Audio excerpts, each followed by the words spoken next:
Hello and welcome to another video where I walk you through a CAE or Advanced English exam question. Today we're going to have a look at the open close. Arguably one of the hardest questions on the use of English exam, and for good reason. This exercise is from flo-joe.co.uk is particularly tricky, and if you haven't visited flo-joe.co.uk then please go ahead and visit. There's a link in the video description. Plenty of resources for you if you're preparing for the CAE, FCE or CPE exams. Okay, before we get through the answers, first of all, let's go through some basics. Of course, you can only choose one word per gap, and also read through the text first to get a great idea of context.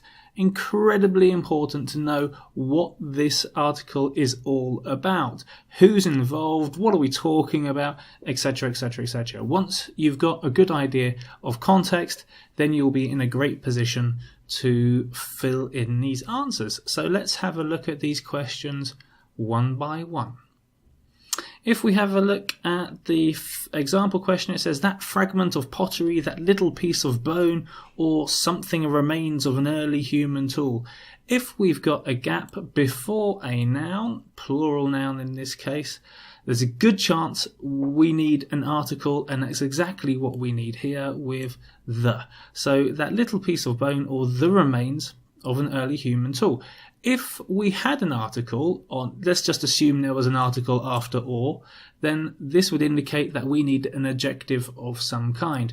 But here we're looking for particular grammatical structures generally, and pieces of vocabulary that have specific functions in English. So adjectives would be a little bit off the scope for this one. Anyhow, I'm going off on a tangent. So here the answer is the, because we need an article. Okay, remains of an early human tool are quite often the only evidence we have of our early history. Just to remind you that evidence is uncountable. It's always uncountable, just as proof is uncountable. So two words related to the legal sphere of language, but nevertheless worth reminding you that these are uncountable nouns. However, a consequence of the work of archaeologists and others in this field. What do we need here? Well, we've got to consider this as an expression, and if we do that, we'll know that the answer is as. So as a consequence is an expression which tells you this is a linker or a transition or a discourse marker which links what was said before to what follows. So as a consequence fulfills a specific function as a linker, telling you how the whole text is put together. So here, as a consequence of the work of archaeologists and others in this field, we have over the years built up an extremely good understanding of early human development. Okay, straightforward stuff so far. This is the case, and this is why we have to read through the article first. We're not just having a look for context, but we're also having a look for clues in language structure. What we've got here, I've highlighted the sentence, is a sentence made up of two clauses, a main clause and a subclause. Now, if the subclause came first, we would see a comma before the main clause. So think of a conditional. If I won the lottery, which is our subclause, it's the hypothetical clause. If I won the lottery, comma, and then what follows is the main clause. But we can reverse the structure. We can say main clause plus subclause, and in that case we don't need a comma. And that's what's going on here. The main clause is this is the case. And then what follows is the subclause, which is in contrast to the main clause, which is this is the case. So what we need here is a subordinate conjunction which suggests contrast. Now, given this particular place, we're given two options. We can either say despite, or we can say in spite of. But we can't say in spite of because it's three words. So the only answer that we've got here is despite. Number 3 is starting. Let's highlight the whole thing. Is startling. Startling. In other words, surprising. It's startling to note is that this period, which predates the invention of writing, accounts for 99% of human existence. So what we need here is some word which refers to the subject, and the subject is this. So what kind of crazy sentence structure do we have where we refer to the subject at the beginning but the subject is actually at the end? This is a wonderful example of what we call expletives. Grammar expletives. If you don't know what grammar expletives are, then please go check them out on Google. Type in grammar expletives. Don't just type in expletives. You're going to find something completely different. Grammar expletives, great structure to know at an advanced level. Don't overuse them. It sounds a little bit unnatural when you overuse them. But when you study grammar expletives, one thing that you'll find is that the answer here in this case is going to be what. What is startling to note is that this period, da da da da da da. So, an example of an expletive form. Of course, if there was a different context, we could choose a different relative pronoun here, or a different pronoun of some kind, or indeed a different substitutive form. But in this particular case, we need what. It was this time, question number 4, it was this time that discoveries that shaped the human race were made. What do we need here? Well, we're talking about the time, the period of time where something might happen. So what we need here is a preposition that agrees or can collocate with the idea of time. Now, we've got a number of choices that we can choose from, but one we cannot choose because it's wrong is about.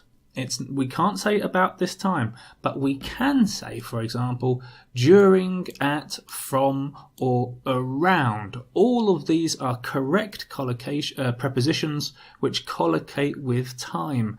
About is not. So if you're making that mistake now, you can stop making it. So let's go back here. It was during, at, from, around this time that discoveries that shaped the human race were made. Early settlements created that something to become our major cities, and in general, da da da da da da da da.